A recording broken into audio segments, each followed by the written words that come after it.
பாராளுமன்ற பொதுத் தேர்தல் தமிழ் தேசிய கூட்டமைப்பிற்கு முக்கியமோ முக்கியமில்லையோ, எமது மக்களுக்கு, வடகிழக்கு மக்களுக்கு மிகவும் ஒரு முக்கியமான தேர்தலாக இது இருக்கின்றது. கடந்த காலங்களிலே 6 சகாப்தத்திற்கு மேலாக போராடிக் கொண்டு இருந்த இனம் நாங்கள் பல வளங்களை இழந்து கல்வி, கலாச்சாரம், பொருளாதாரம் இவைகள்தான் மீள பெற்றுக்கொள்ளக்கூடியதாக இருந்தாலும் லட்சக்கணக்கான உயிர்களை இழந்து ஒரு இலக்குடன் போராடிக் கொண்டிருந்த நாங்கள் இன்று இன்னும் ஒரு தேசத்தை நம்பி எங்களது ஜனநாயக போராட்டத்திலே நாங்கள் நின்று கொண்டிருக்கின்றோம். 2009 மே 18 எமது ஆயுத போராட்டம் மௌனிக்கப்பட்டு இன்று 6 வருடங்கள் கடந்த நிலையில் இந்த தேர்தலை நாங்கள் சந்திக்கின்றோம்.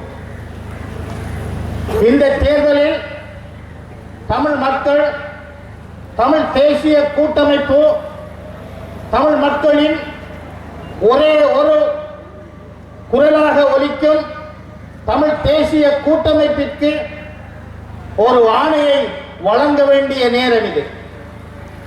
தமிழ் தேசிய கூட்டமைப்பு ஒரு பேரம் பேசும் சக்தியாக மாற வேண்டிய நேரம் இது. எமது பலத்தை தமிழ் மக்கள் ஒரு குடையின் கீழ் ஒரு அணியில் நிற்கின்றார்கள்.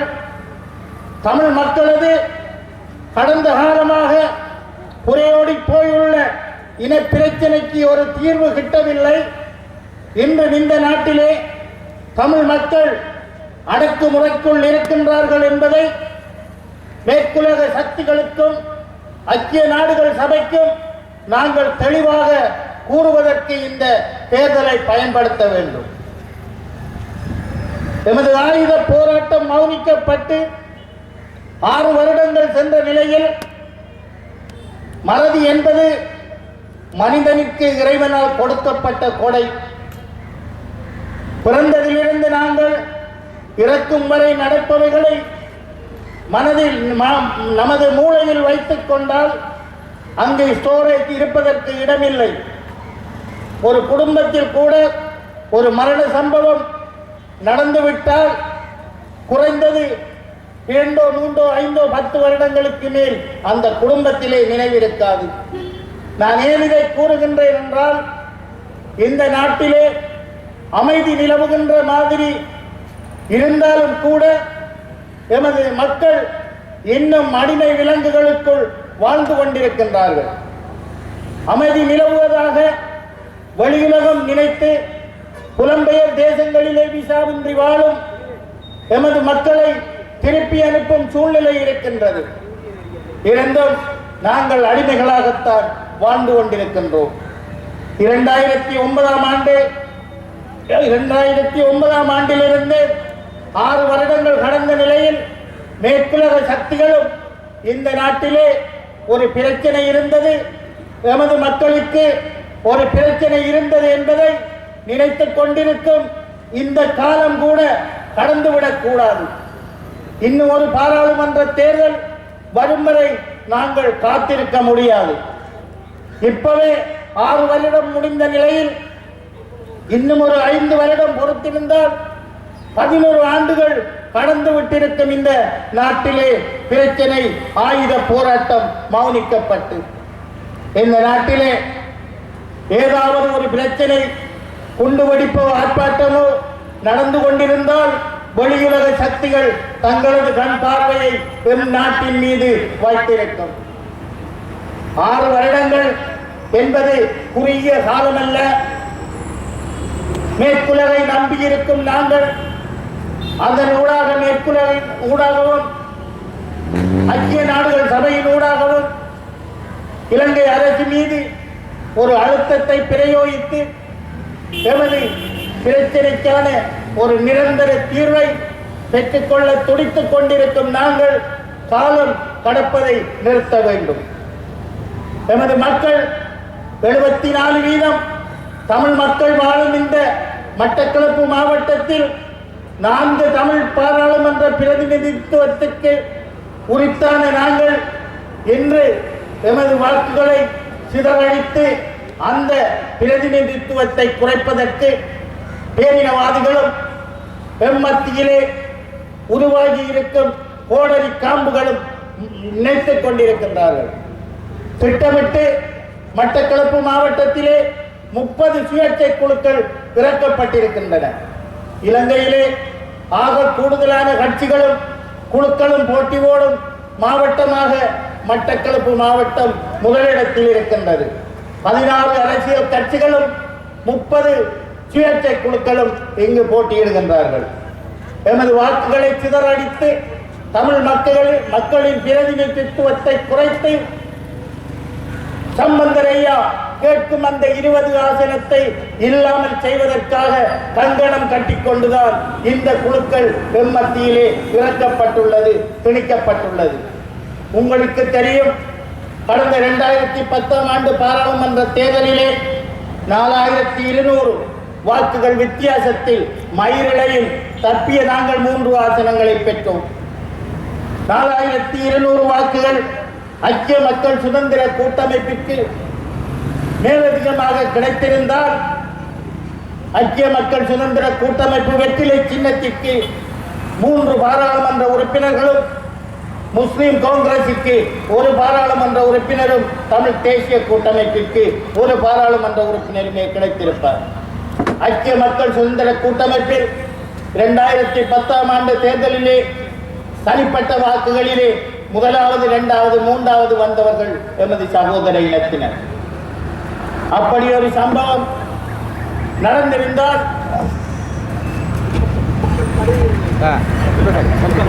அப்படி ஒரு சம்பவம் நடந்திருந்தால் 74% வாழும் தமிழ் மக்களுக்கு 1 பாராளுமன்ற பிரதிநிதித்துவமும் 25.5% வாழும் முஸ்லிம் மக்களுக்கு 4 பாராளுமன்ற பிரதிநிதித்துவம் இந்த மாவட்டத்திலே கிடைத்திருக்கக்கூடிய ஒரு துப்பாக்கிய நிலை ஏற்பட்டிருக்கும். அந்த நிலைமை மாற வேண்டும். எங்களது பிரதிநிதித்துவம் உறுதிப்படுத்தப்பட வேண்டும். எங்கள் மத்தியிலே வாக்குகள் பிரியக்கூடாது.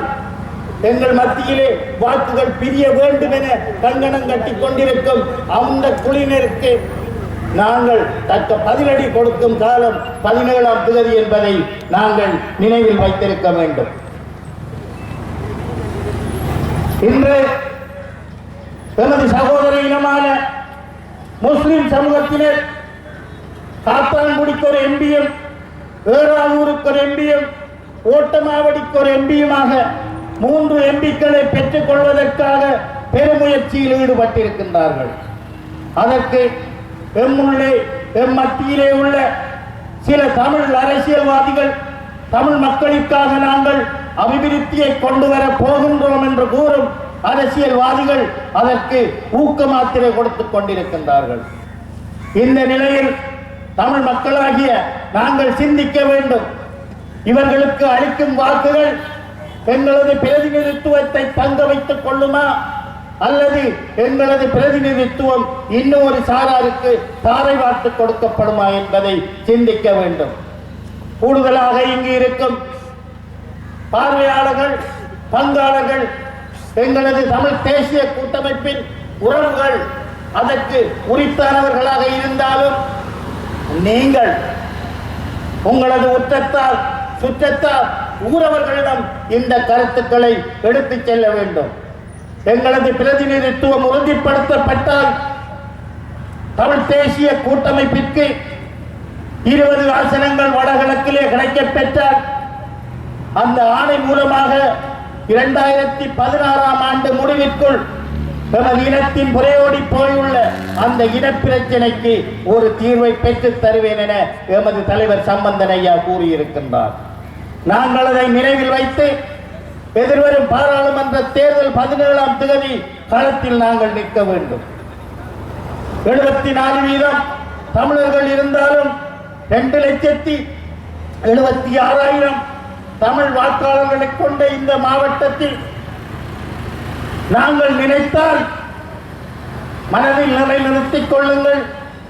2,25,000 வாக்குகள் தமிழ் தேசிய கூட்டமைப்பிற்கு கிடைத்தால் மொத்தமான 5 பாராளுமன்ற உறுப்பினர் பதவியும் தமிழ் தேசிய கூட்டமைப்பிற்கு வரும் என்பதை நீங்கள் நினைவு கொள்ளுங்கள்.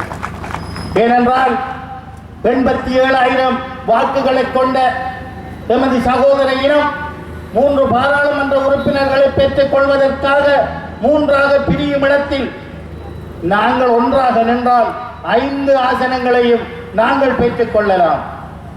தமிழ் தேசிய கூட்டமைப்பு ஒரு பேரம் பேசும் சக்தியாக மாறுவது மாத்திரமல்லாமல் அந்த பேரம் பேசும் சக்தியினூடாக அந்த பேரும் பேசும் தன்மையினூடாக எமது பிரதேசத்தையும் எமது பிரதேசத்தில் வாழ்வடைந்து இருக்கும் எமது மக்களின் வாழ்வாதாரத்தையும் கூட்டுவதற்கான ஒரு சந்தர்ப்பமாக பயன்படுத்த வேண்டும். இன்று மட்டக்களப்பு மாவட்டத்திலே 20,000 விதவைகள் இருக்கின்றார்கள். இந்த 20,000 விதவைகளும் கடந்த கால போர்க்கால சூழ்நிலையினால் விதவைகளாக்கப்பட்டவர்கள். ஆயிரக்கணக்கில் முன்னாள் போராளிகள் இருக்கின்றார்கள். தங்களது வாழ்வை துறந்து சகலதையும் உயிரை கூட தியாகம் செய்து ஆயுதம் தூக்கி தமிழீழ கனவோடு போராடிய அந்த முன்னாள் போராளிகள் துவக்க கையில் இல்லை என்று தமிழீழம் கிடைக்கவில்லை. கல்வியை தியாகம் செய்த காரணத்தினால் அவர்களுக்கு தொழில் அரசாங்க தொழில் கிடைக்க வாய்ப்பில்லை. பெண் போராளிகளுக்கு இதற்கு மேலால் வாழ்க்கையும் இல்லாமல் இருக்கின்றார்கள். இவர்களது வாழ்வாதாரத்தை நாங்கள் உயர்த்த வேண்டும். வடக்கு கிழக்கிலே வடக்கிலும் கிழக்கிலும் போரால் பாதிக்கப்பட்ட எத்தனையோ பேர் ஆயிரக்கணக்கானோர் இன்று அநாதைகளாக நிற்கின்றார்கள். இந்திய அரசாங்கத்தினாலே யாழ்ப்பாணத்திலே அச்சுவேலியிலே தொழிற்பேட்டை அமைத்து ஆயிரக்கணக்கான இளைஞர் யுவதிகளுக்கு தொழில் கொடுக்க வாய்ப்பை ஏற்படுத்தி கொடுக்கப்பட்டிருக்கின்றது. மட்டக்களப்பு மாவட்டத்திலே ஏன் அந்த நிலைமை இல்லை? யாழ்ப்பாணத்தில் ஆயிரக்கணக்கானவருக்கு தொழில் ஏற்படுத்தி கொடுக்க முடியுமாக இருந்தால் இந்தியாவால் அதே மாதிரி பாதிக்கப்பட்ட மாவட்டத்தில் தொழில் ஏற்படுத்தி கொடுக்க வேண்டிய ஒரு தார்மீக கடமையும் இந்தியாவுக்கு இருக்கின்றது. வீட்டு கதவுக்கு பக்கத்தில் போய் நின்றால் கதவு தானாக திறப்படாது. கதவை நாங்கள் தட்ட வேண்டும். தட்ட வேண்டிய இடத்தில் தட்ட வேண்டும். அங்கு செய்வதை இங்கும் செய்யுங்கள் என்று கேட்க வேண்டும். இன்று நமது மக்கள் மிகவும் துன்பமான சூழ்நிலையிலே வாழ்ந்து கொண்டிருக்கும் போது உரிமை என்பது ஒரு தண்டவாளமாகவும் எமது மக்களின் வாழ்வாதாரம் என்பது இன்னொரு தண்டவாளமாகவும் இரண்டுமே ஒரே திசையில் பயணிக்க வேண்டிய நேரம் இது. எனவே அன்பார்ந்த எனது தமிழ் நெஞ்சங்களே, 17ஆம் தேதி நீங்கள் கொடுக்கும் அந்த ஆணை தமிழ் தேசிய கூட்டமைப்பிற்கு எமது இழந்த உரிமைகளை, மறுக்கப்பட்ட உரிமைகளை பெறுவதுடன் மாத்திரமல்லாமல் எமது மக்களின் வாழ்வாதாரத்தை கூட்டுவதற்கான ஆணையாகவும் அது இருக்க வேண்டும். இந்த மாவட்டத்திலே 2,76,000 தமிழ் மக்கள் இருந்தும் கடந்த பாராளுமன்ற தேர்தலில் 66,000 தமிழ் வாக்காளர்களே வாக்களித்திருக்கின்றார்கள். அந்த நிலையை நீங்கள் மாற்ற வேண்டும். உங்களுக்கு தெரியும், ஒரு காலத்திலே ஆயுத ரீதியாகவும் அகிம்சை ரீதியாகவும் எமது இளைஞர்கள் யுவதிகள் போராட வழிக்கிட்டார்கள். தங்களது உயிர்களை தியாகம் செய்து போராட வழிக்கிட்டார்கள் தமிழீழ கனவுடன். இன்று எமது கையில் ஆயுதமும் இல்லை. அந்த தமிழீழ கனவும் கொஞ்சம் தள்ளி சென்று விட்டது. ஆனால் எங்கள் முன்பு ஒரு ஜனநாயக போராட்டம் இன்று வந்து கொண்டிருக்கின்றது. மஹிந்த ராஜபக்ஷ எமது மக்களை கொன்றொழித்த காலங்களில், தமிழீழ விடுதலை புலிகளிடம் போரிட்ட காலங்களில் தமிழீழ விடுதலை புலிகள் கொழும்பில் குண்டு போட்டு பார்த்தார்கள். மஹிந்த ராஜபக்ச ஆட்சியை அசைக்க முடியவில்லை. ஆனால் கடந்த ஜனவரி 8ஆம் தேதி நாங்கள் தமிழ் மக்கள் இட்ட ஒரு புள்ளடி மஹிந்த ராஜபக்சவை வீட்டிற்கு அனுப்பியது. எனவே அந்த புள்ளடி பீரங்கி குண்டை விட பெருமதியானது, சக்தியானது என்பதை நீங்கள் உணர வேண்டும். எமது மக்களை வாக்களிப்பதற்கு நீங்கள் தூண்ட வேண்டும். வாக்களிக்க தூண்டுவது எப்படி? சகோதர இனத்தை உற்று பாருங்கள். அவர்கள் காலையில் எழுந்தவுடன் பல் விளக்குகின்றார்களோ, முகம் கழுவுகின்றார்களோ, காலைக்கடன் முடிக்கிறார்களோ என்று தெரியாது. 7 மணிக்கு வாக்களிப்பு நிலையங்களிலே கியூவில் நிற்கின்றார்கள். 8 மணி 8:30 மணிக்கெல்லாம் அவர்களது வாக்களிப்பை முடித்துவிட்டு வீட்டுக்கு செல்கின்றார்கள். உத்தியோகஸ்தர்கள் கதைத்துக் கொண்டிருக்கின்றார்கள் வாக்களிப்பு நிலையங்களில். தமிழ் மக்கள் என்ன செய்கின்றோம்? காலையில் சமைத்து சாப்பிட்டு மத்தியானம் சாப்பிட்டு ஒரு குட்டி தூக்கம் போட்டு பெண்கள் ஒரு நாடகத்தை பார்த்து செல்லும் போது அந்த வாக்களிப்பு நிலையம் பூட்டப்படுகின்றது. அல்லது ஏனோ தானோ ஒன்று நான் மட்டும் வாக்கு போட்டுத்தான் வேண்டுகிறேன். இந்த நிலைமை மாற வேண்டும். எமது பிரதிநிதித்துவம் பாதுகாக்கப்பட வேண்டும். அந்த எங்களது ஒவ்வொரு வாக்குச்சீட்டும் பயன்படுத்தப்பட வேண்டும். அது சரியான கட்சிக்கு அந்த புள்ளடிகள் இட வேண்டும். அதன் மூலம் நீங்கள் தமிழ் தேசிய கூட்டமைப்பிற்கு ஆணை வழங்க வேண்டும். இது ஒரு பெரிய வேலை இல்லை. ஒரு காலத்தில் இளைஞர்கள் போராட வழிகிட்டவர்கள். நீங்கள் ஜனநாயக போராட்டத்தில் எதிர்வரும் 17ஆம் தேதி 2 மணித்தியாலம் போராடுங்கள். இது ஒரு இறுதி சந்தர்ப்பம்.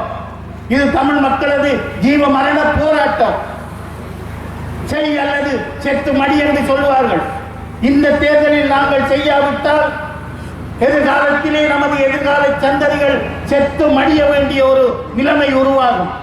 எனவே 2 மணித்தியாலங்கள் உங்களது சுற்றத்தாரை, உங்களது உறவினர்களை, உங்களது தெருவில் வசிப்பவர்களை 9 மணியிலிருந்து 10 மணிக்குள் சென்று வாக்களித்து விட்டு வந்து சமையுங்கள் என்று ஒவ்வொரு ஊருக்கும் 20 பேர் சபதமிடுங்கள், சத்திய பிரமாணம் எடுங்கள், வாக்களிக்க வையுங்கள்.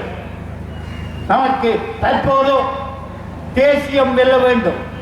தமிழ் தேசிய கூட்டமைப்பு வெல்ல வேண்டும். எனக்கு கட்சிக்கு எம்பி வேண்டாம், தொகுதிக்கு எம்பி வேண்டாம், சாதிக்கு எம்பி வேண்டாம், மதத்திற்கு எம்பி வேண்டாம். எனது தேசியம் வெல்ல வேண்டும். தமிழ் தேசிய கூட்டமைப்பிற்கு எம்பி வேண்டும். தமிழ் தேசியம் ஒன்றே வெல்ல வேண்டும். தமிழ் தேசிய கூட்டமைப்பில் இருக்கும் யாரும் வெல்லட்டும், தேசியத்தை நேசிப்பவன் வெல்லட்டும், தேசியம் வெல்லட்டும் என கேட்டு விடைபெறுகின்றேன். நன்றி, வணக்கம்.